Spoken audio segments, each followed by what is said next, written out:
بسم اللہ الرحمن الرحیم. جہاں تک میری آواز جا رہی ہے میں سب کی خدمت میں سلام بھی عرض کرتا ہوں اور اللہ تعالیٰ کے حضور دعا گو بھی ہوں کہ اللہ تعالیٰ آپ لوگوں کو سکھی رکھے، آپ لوگ خوش و خرم رہیں، اللہ تعالیٰ آپ کی زندگیوں میں اپنی رحمت کو مزید شامل حال فرمائیں. میں آج اس موقع پر بات کر رہا ہوں جبکہ دو دن بعد 11 تاریخ کو پاکستان کا بجٹ پیش ہونے والا ہے اور اس کے پھر 2-3 دن کے بعد تمام صوبے بھی اپنا اپنا بجٹ پیش کریں گے. بجٹ وہ بنیادی دستاویز ہے کہ جس میں حکومت یہ تخمینہ لگاتی ہے کہ آئندہ سال ہمارے آمدن اندازاً کتنی ہوگی اور ہمارے اخراجات کتنے ہوں گے. تو عام طور پر تو یہی ہوتا ہے کہ آمدن سے اخراجات زیادہ ہی ہوتے ہیں اور خسارے کے بجٹ پیش کیے جاتے ہیں. بہرحال یہ تو اب پرسوں ہی پتہ چلے گا کہ بھئی یہ کس قسم کا بجٹ پیش کرتے ہیں. اس موقع پر میں جو اپنی رائے شامل کرنا چاہتا ہوں وہ تو یہی ہے کہ ملک کا اس وقت سب سے سنگین جو مسئلہ ہے وہ ہے مہنگائی اور بے روزگاری. دیکھیں، میں یہ نہیں کہتا کہ یہ غلط ہے یہ ٹھیک ہے، میں اس بحث میں نہیں پڑھنا چاہتا. یہ تو جب لیڈر آف دی اپوزیشن قومی اسمبلی میں اپنی بجٹ تقریر کریں گے تو وہ بتائیں گے کہ کیا ٹھیک ہے کیا غلط ہے.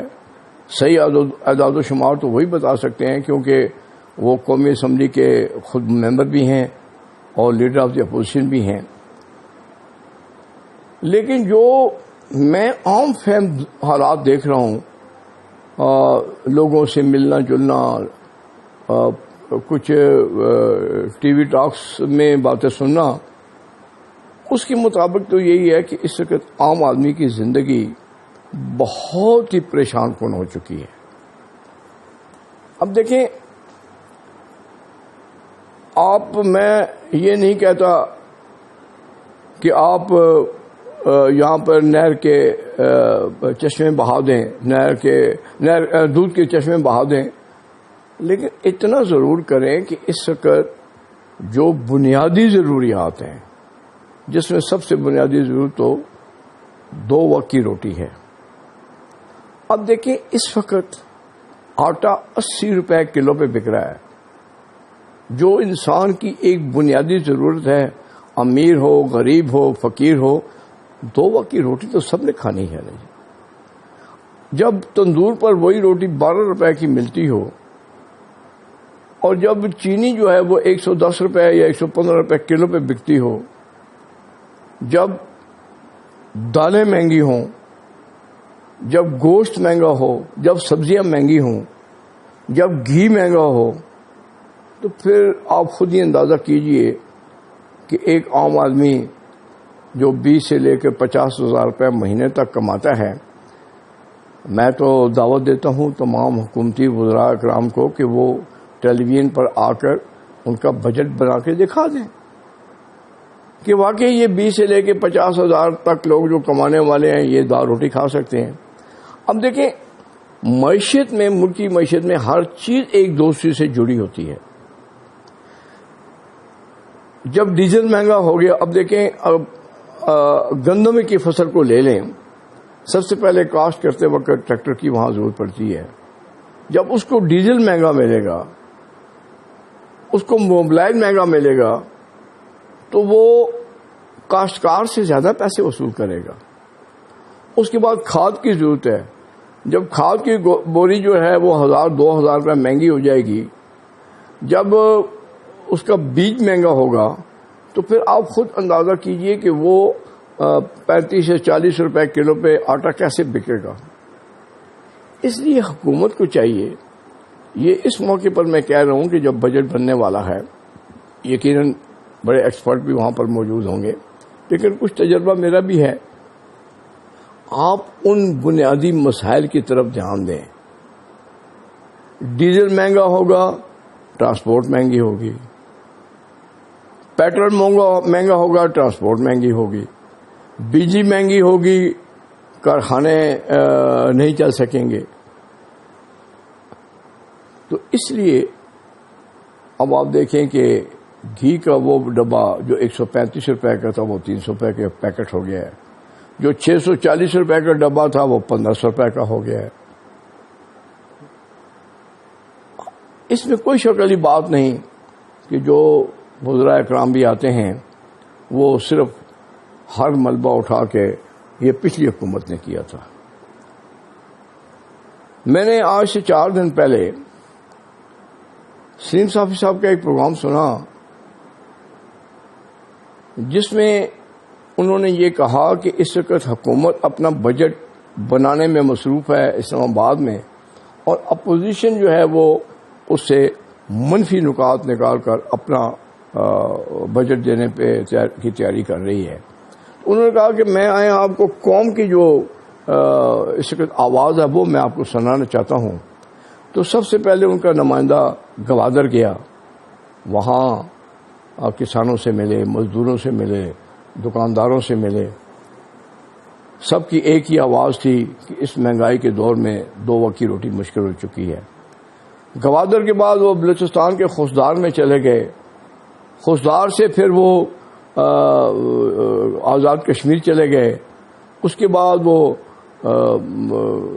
چترال میں چلے گئے، چترال کے بعد وہ پھر پشاور گئے، پشاور سے وہ پھر راولپنڈی آئے، پھر وہ لاہور گئے، پھر وہ کراچی گئے. وہاں پر مختلف طبقہ فکر کے لوگوں کے خیالات معلوم کیے گئے. تو سب کا جو بنیادی نقطہ ایک ہی تھا کہ روزگار نہیں ملتے.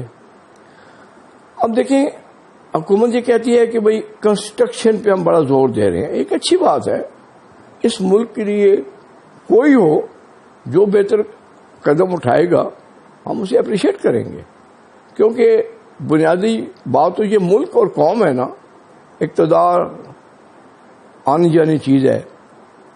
تو جو بھی ملک کے لیے بہتر سٹیپ ہوگا ہم اس کو اپریشیٹ کریں گے. لیکن حکومت کو یہ بھی سوچنا چاہیے کہ آپ کے سٹیپس کی وجہ سے کیا یہ ملک آگے کی طرف جا رہا ہے یا پیچھے کی طرف جا رہا ہے. ہم کہیں اس گہرے کھڈے میں نہ گر جائیں کہ جہاں سے پھر ہم باہر نہ آ سکیں.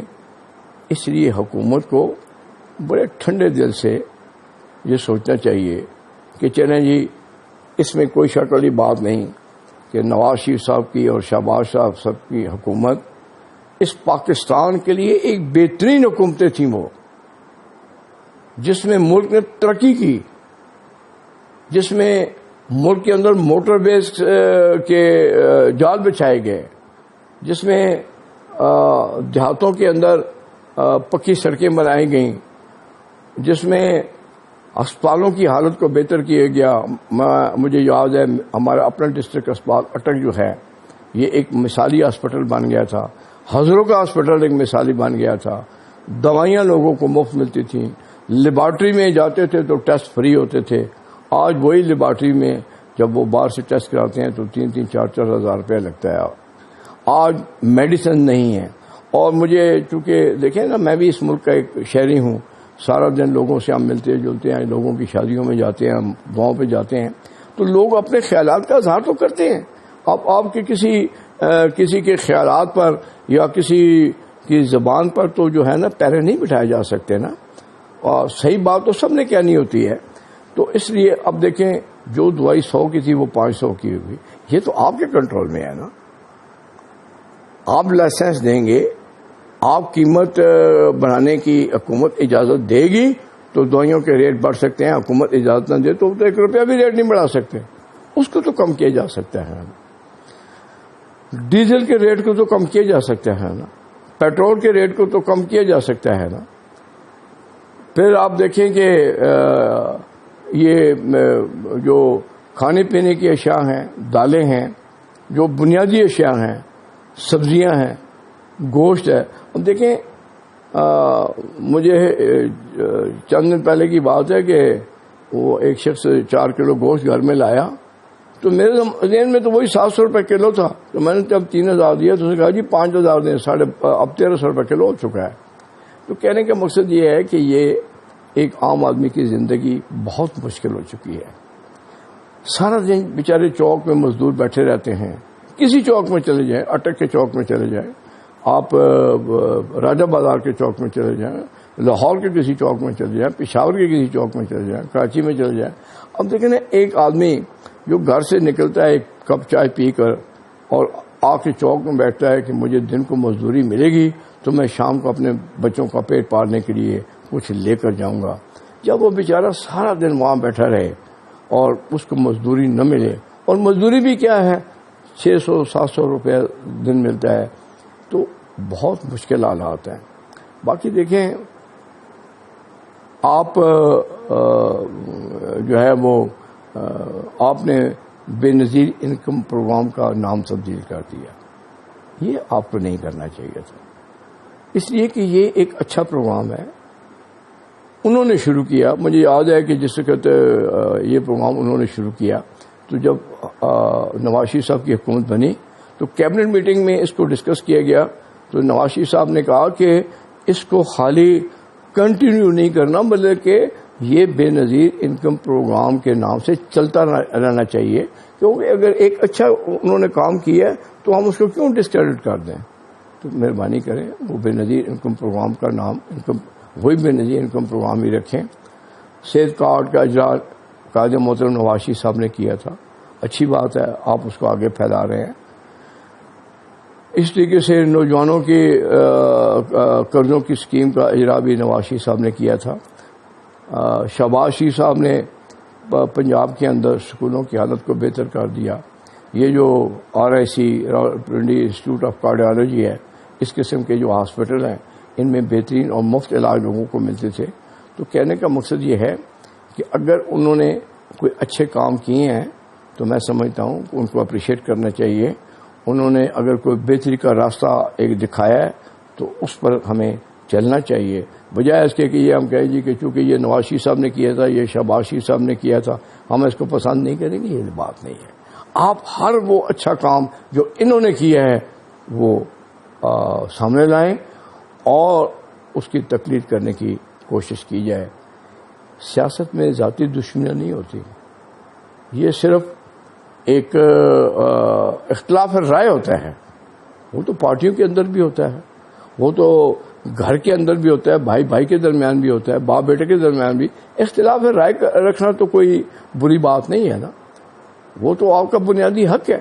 اگر میں ایک چیز کو ٹھیک سمجھتا ہوں, ہو سکتا ہے آپ غلط سمجھتے ہوں, آپ اپنی رائے دیں گے, میں اپنی رائے دوں گا, پھر فیصلہ جو ہے وہ ہو جائے گا کہ کس کی رائے ٹھیک ہے.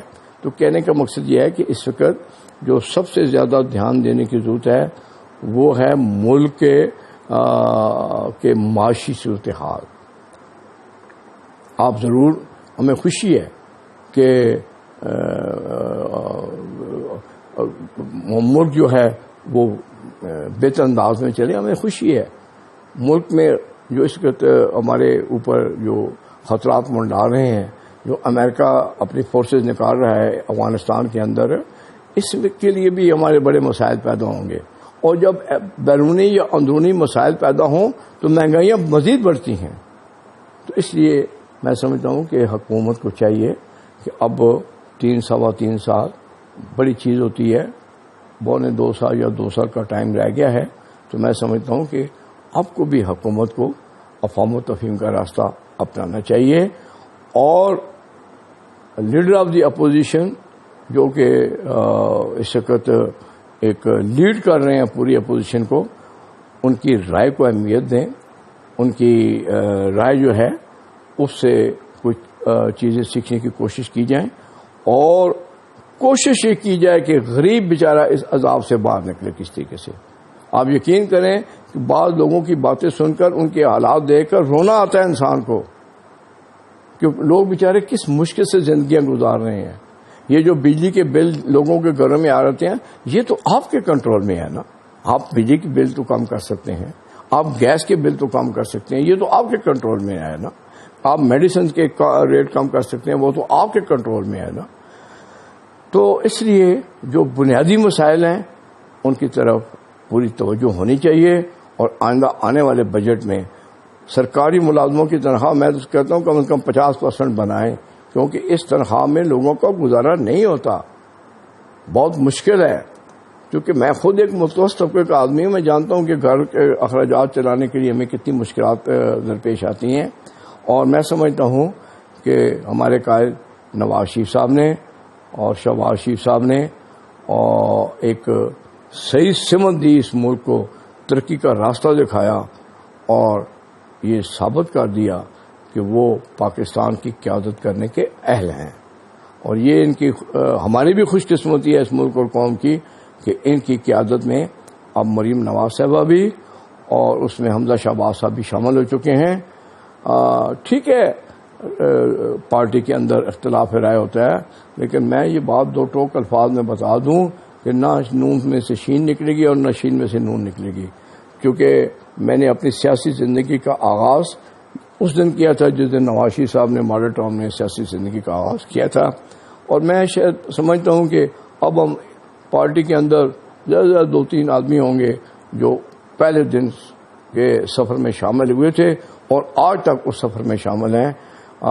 باقی اس کے بعد لوگ آتے رہے، کوئی 88 میں آیا، کوئی 90 میں آیا، کوئی 93 میں آیا، کچھ لوگ چلے گئے. بہرحال یہ تو پارٹیوں میں چلتا رہتا ہے. تو اس لیے میں آپ سے گزارش کروں گا کہ یہ موقع ہے، قوم نے آپ کو ایک موقع دیا ہے تو اس کو بہتر استعمال کیا جائے اور قوم کو حقائق سے آگاہ کیا جائے. اور پھر میں آخر میں کہوں گا کہ افغانستان کے معاملات پر کڑی نظر رکھی جائے. ہمیں اپنی فوج پر مکمل اعتماد ہے کہ وہ اپنے حالات کا مقابلہ کرنے کی صلاحیت رکھتی ہے، بارڈر کو سنبھال سکتی ہے. لیکن کل کہیں اگر معاشی حالات خراب ہوئی ہے تو ان کے لیے بھی مسائل پیدا ہو جائیں گے. اگر ہم ان کو مسائل مہیا نہ کر سکے تو وہ اپنے معاملات کو کیسے چلائیں گے.